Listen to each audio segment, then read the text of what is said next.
ನನ್ನ ನೆಲದ ಭಾಷೆಯು ದೂರ ಬಲು ದೂರ, ಈ ಮನಕಂತೂ ದಾರಿ ತೋರುತ್ತಿದೆ. ಆ ಭಾಷೆಯದೇ ಬೆಳಕು ಬೆಳಕುವ ಬೆಳಕು ಬೆಳಕುವ. ದೂರ ಎಷ್ಟೇ ಹೋಗಿ ಈ ಭಾಷೆಯಿಂದ ದೂರವಾಗಲಾರಿರಿ.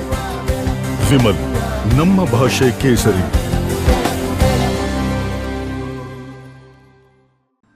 ಈಗಾಗಲೇ ಇಡೀ ಕ್ಷೇತ್ರದ ತುಂಬ ಜನರು ಜಾಗೃತರಾಗಿದ್ದಾರೆ. ನಾವು ಬಹಳಷ್ಟು ಜನರನ್ನು ಸಂಪರ್ಕ ಮಾಡ್ತಾ ಇದ್ದೇವೆ, ಬಹಳಷ್ಟು ನಾಯಕರನ್ನು ಕೂಡ ಸಂಪರ್ಕ ಮಾಡ್ತಾ ಇದ್ದೇವೆ. ಬಹುಶಃ ಜನರಲ್ಲಿ ಜೋಶಿಯವರ ಬಗ್ಗೆ ಏನು ಮೂಡಬೇಕಾಗಿದೆ ಅದು ಮೂಡಿದೆ. ಜೋಶಿಯವರನ್ನು ವಿರೋಧ ಮಾಡುವ ನಿಲುವನ್ನು ಬಲವಾಗಿ ಜನ ತೆಗೆದುಕೊಂಡಿದ್ದಾರೆ ಅಂತಕ್ಕಂಥ ಮಾಹಿತಿ ನಮಗೆ ಸಿಕ್ಕಿದೆ.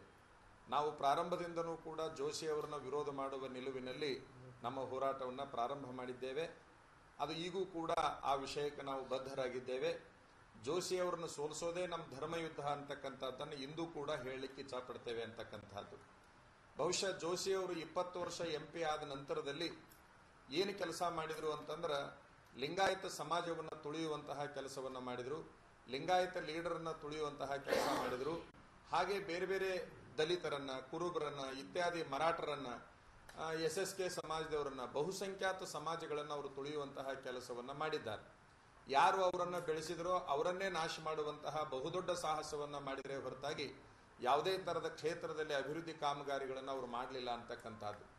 ನಾವು ಗ್ರಾಮೀಣ ಪ್ರದೇಶಗಳನ್ನು ತಿರುಗಿದಂತಹ ಸಂದರ್ಭದಲ್ಲಿ ನಮಗೆ ಸಿಕ್ಕಿರ್ತಕ್ಕಂಥ ಮಾಹಿತಿ ಅಂತಂದರೆ, ನಮ್ಮ MP ಯಾರು ಅಂತಕ್ಕಂಥದ್ದು ನಮಗೆ ಗೊತ್ತಿಲ್ಲ ಅಜ್ಜಾರೆ ಅಂತಕ್ಕಂಥ ಮಾತನ್ನು ಸಾಮಾನ್ಯ ಜನಗಳು ಹೇಳುವಂತಹ ಪರಿಸ್ಥಿತಿಗೆ ಬಂದಾಗಿದೆ. ಬಹುಶಃ 20 ವರ್ಷಗಳ ಅಧಿಕಾರದ ಅವಧಿಯಲ್ಲಿ ಇವರು ಏನು ಕೆಲಸ ಮಾಡಿದರು ಅಂತಕ್ಕಂಥದ್ದನ್ನು ನಾವು ವಿಚಾರ ಮಾಡಬೇಕಾಗಿದೆ. ನಾವೆಲ್ಲ ಗಮನಿಸಬೇಕು. ಇವತ್ತಿನ ದಿವಸ ಎಷ್ಟೋ ಪರಂಪರೆಗಳನ್ನು ನಾಶ ಮಾಡುವಂತಹ ಕೆಲಸ ಮಾಡಿದರು. 20 ವರ್ಷ ಅಧಿಕಾರದ ಅವಧಿಯಲ್ಲಿ ನಾನು ಒಂದು ಆತ್ಮಾವಲೋಕನ ಮಾಡಿಕೊಳ್ಳಿಕ್ಕೆ ಇಚ್ಛಪಡ್ತೇನೆ.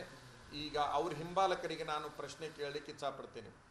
ಎಷ್ಟು ಜನ ನಿಮ್ಮನ್ನು ಕೇಂದ್ರದ ವಿವಿಧ ಖಾತೆಗಳಲ್ಲಿ ನಾಮನಿರ್ದೇಶನ ಮಾಡುವಂತಹ ಕೆಲಸವನ್ನು ಜೋಶಿಯವರು ಮಾಡಿದ್ದಾರೆ ಅಂತಕ್ಕಂತಹ ಪ್ರಶ್ನೆ ನಮ್ಮ ಮುಂದಿದೆ. ಅವರ ಸಮಾಜದವ್ರನ್ನ ಎಷ್ಟು ಮಂದಿ ಕೆಲಸಕ್ಕೆ ಸೇರಿಸಿದರು, ಇತರೆ ಸಮಾಜದವ್ರನ್ನ ಎಷ್ಟು ಜನ ಕೆಲಸಕ್ಕೆ ಅವರು ಸೇರಿಸಿದರು ಅಂತಕ್ಕಂಥ ಸರ್ವೆ ಆಗಬೇಕಾಗಿದೆ. ಅದ್ರ ಜೊತೆಗೆ ಇನ್ನೂ ಒಂದೇನು ಭಾಳ ಮಹತ್ವದ್ದಾಗಬೇಕಾಗಿದೆ ಅಂತಂದರೆ, ಅವರು ತಂದಿರುವಂತಹ ಅನುದಾನವನ್ನು ಎಲ್ಲೆಲ್ಲಿ ಬಳಸಿದ್ದಾರೆ ಅಂತಕ್ಕಂಥದ್ದನ್ನು ಕೂಡ ನಾವು ಸರ್ವೆ ಮಾಡಬೇಕಾಗಿದೆ ಅಂತಕ್ಕಂಥದ್ದು.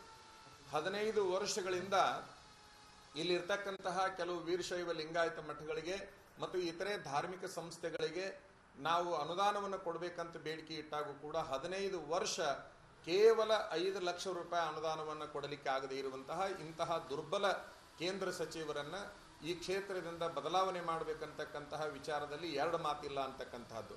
ಬಹುಶಃ ಯಾವ ರೀತಿ ಒಡೆದಾಳುವ ಕೆಲಸವನ್ನು ಅವರು ಮಾಡ್ತಾ ಇದ್ದಾರೆ ಅಂತಂದರೆ, ನಮ್ಮ ಹಿರಿಯ ಗುರುಗಳನ್ನು ನಿನ್ನಿನ ದಿವಸ ಒಂದು ಮನೆಯಲ್ಲಿ ಸಂಪರ್ಕ ಮಾಡಿದ್ದಾರೆ, ಭದ್ರಾಪುರದ ಒಂದು ಮನೆಯಲ್ಲಿ ಸಂಪರ್ಕ ಮಾಡಿದ್ದಾರೆ. ಭದ್ರಾಪುರದ ಸಹಜವಾಗಿ ನಾವೆಲ್ಲ ಸ್ವಾಮಿಗಳು ವೈರಿಗಳು ಬಂದರೂ ಕೂಡ ಅವ್ರನ್ನ ಮಾತಾಡಿಸ್ತಕ್ಕಂಥದ್ದು ಒಂದು ಸೌಜನ್ಯ ಸಂಸ್ಕೃತಿ ನಮ್ಮಲ್ಲಿ ಇರ್ತದೆ ಅಂತಕ್ಕಂಥದ್ದು. ಭಕ್ತರ ಮನೆಯಲ್ಲಿ ಭೇಟಿಯಾಗಿರ್ತಕ್ಕಂತಹ ಜೋಶಿಯವರು ಮಠಕ್ಕೆ ಹೋಗಿ ಭೇಟಿಯಾಗಿದ್ದೇನೆ, ಪೂಜೆ ಪುನಸ್ಕಾರಗಳನ್ನು ಸಲ್ಲಿಸಿ ಆಶೀರ್ವಾದವನ್ನು ಪಡೆದಿದ್ದೇನೆ, ಗೆದ್ದು ಬನ್ನಿ ಅಂತ ಆಶೀರ್ವಾದ ಮಾಡಿದ್ದಾರೆ ಅಂತ ಹೇಳಿ ಸುಳ್ಳು ಹೇಳಿಕೆಯನ್ನು ಕೊಡ್ತಕ್ಕಂಥದ್ದನ್ನು ಕೂಡ ಇವತ್ತಿನ ದಿವಸ ನಾನು ದಿನಪತ್ರಿಕೆಯಲ್ಲಿ ನೋಡಿದ್ದೇನೆ. ನಾನು ಕೇಳ್ತೇನೆ, ನಮ್ಮಿಬ್ಬರ ಗುರು ಶಿಷ್ಯರಲ್ಲಿ ದ್ವಂದ್ವವನ್ನು ಉಂಟು ಮಾಡತಕ್ಕಂತಹ ನಿಮಗೆ ಏನಾದರೂ ನೈತಿಕತೆ ಐತೆ ಅಂತಕ್ಕಂಥದ್ದು. ಮಾನ ಮರ್ಯಾದೆ ಇತ್ತು ಅಂತಂದ್ರೆ ನಮ್ಮ ಮಠಗಳನ್ನು ದುರ್ಬಳಕೆ ಮಾಡಿಕೊಳ್ಳೋದನ್ನು ಇಲ್ಲಿಗೆ ನಿಲ್ಲಿಸಬೇಕು ಅಂತಕ್ಕಂತಹ ಒಂದು ಸೂಚನೆಯನ್ನು ಆ ಜೋಶಿ ಅವರಿಗೆ ಕೊಡ್ಲಿಕ್ಕೆ ಇಚ್ಛಪಡ್ತೇನೆ ಅಂತಕ್ಕಂಥದ್ದು.